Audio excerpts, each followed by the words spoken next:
Avec la base de données WebWorld Importers que nous avons téléchargée et installée depuis GitHub, la base de données Microsoft, nous allons voir les principaux éléments ASQL pour interroger une base de données. Nous allons voir select, where, join, group by, even, order by, distinct. Nous devons installer WebWorld Importers sur notre base de données SQL Azure pour notre test. Cette base est disponible sur GitHub. Télécharger la base WebWorld Importer standard.backpack. L'avantage de cette base, c'est qu'elle contient des tables qui reflètent les informations qu'on a en entreprise. Ici, on a la base qui est restaurée sur le serveur SQL Azure. On a la partie application, la partie achat, la partie vente, la partie entrepôt. Nous allons donc appliquer les différentes requêtes sur cette base dans l'exemple ci-après. La clause select sert à choisir les colonnes à afficher à partir d'une ou plusieurs tables. Elle peut inclure des expressions ou des alias pour renommer les colonnes.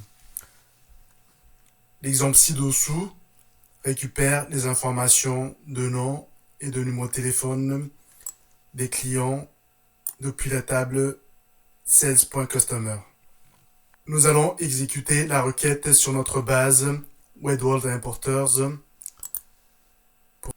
Pour cela, nous avons le bouton New Query qui permet de saisir et d'exécuter une requête dans l'outil Microsoft SQL Server Management Studio. On clique sur la base, on fait New Query. On colle notre requête et on fait exécuter. La table qu'on interroge, c'est la table sales.customer qui est disponible dans table sales.customer et qui contient un certain nombre de colonnes. Pour récupérer toutes les informations de la table, on a le mot-clé étoile. Et là, on récupère toutes les colonnes de la table. Et là, on voit qu'il y a 663 lignes dans la table 16.customer. Le mot-clé where permet de définir des conditions de filtrage sur les lignes renvoyées par la requête.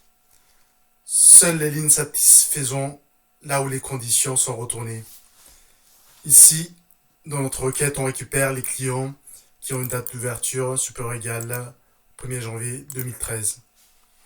Si on exécute la requête sur notre base,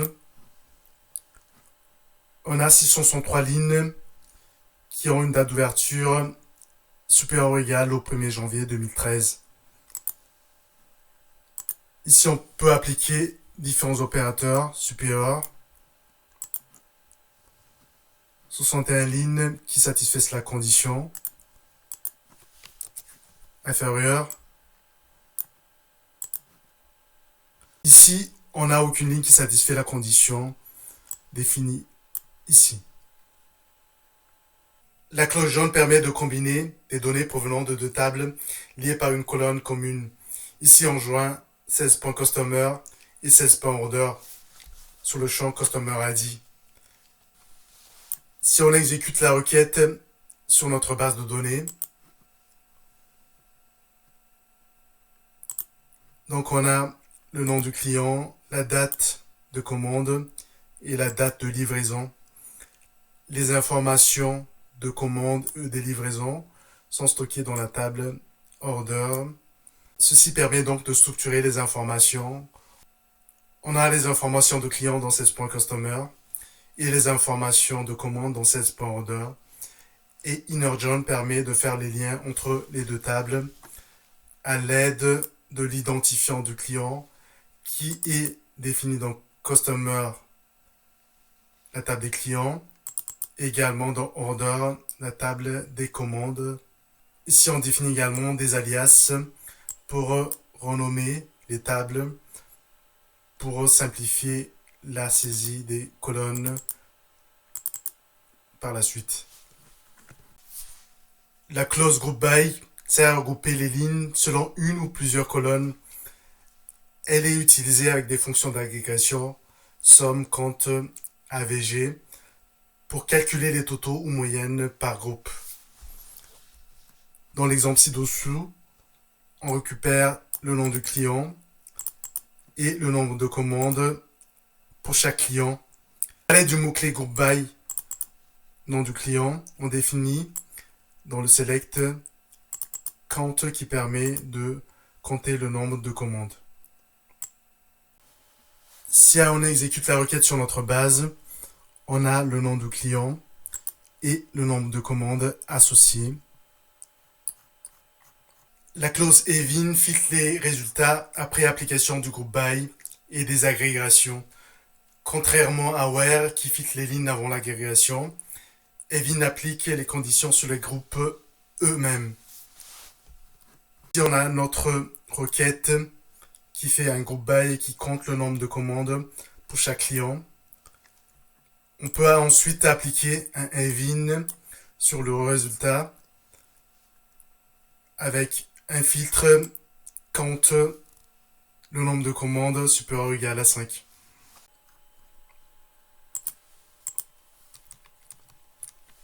Si on exécute la requête sur notre base de données, ici on a toutes les commandes. Ici on a 663 clients. Si on récupère les clients qui ont un nombre de commandes supérieur ou égal à 5, on a 602. On a donc un client qui a un nombre de commandes inférieur à 5. La clause order by permet de trier les lignes du résultat selon une ou plusieurs colonnes. Par défaut, le tri est croissant. On peut spécifier le tri à l'aide du mot-clé desk. On peut également définir les 10 premiers éléments à l'aide du mot-clé top n, n étant le nombre d'éléments qu'on veut récupérer.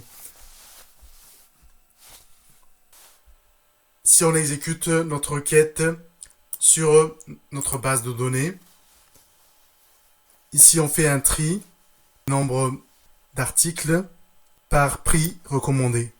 On a ici un tri décroissant. Si on veut faire un tri croissant, on peut enlever le mot-clé, car par défaut le tri est croissant. On a donc notre tableau avec un tri des articles par prix recommandé. Le mot-clé distinct élimine les doublons des résultats. Il veille à ce que chaque valeur retournée soit unique. Ici, on récupère la liste des noms des villes sans répétition depuis la table application.city. Si on exécute la requête sur notre base de données, on récupère les noms des villes distinctes dans la base application.city. Si on récupère toutes les lignes de la base,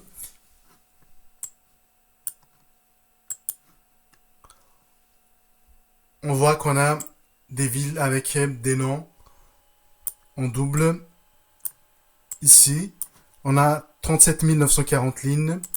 En appliquant notre requête avec un distinct, on a 23 272 lignes et les noms des villes sont uniques dans le résultat.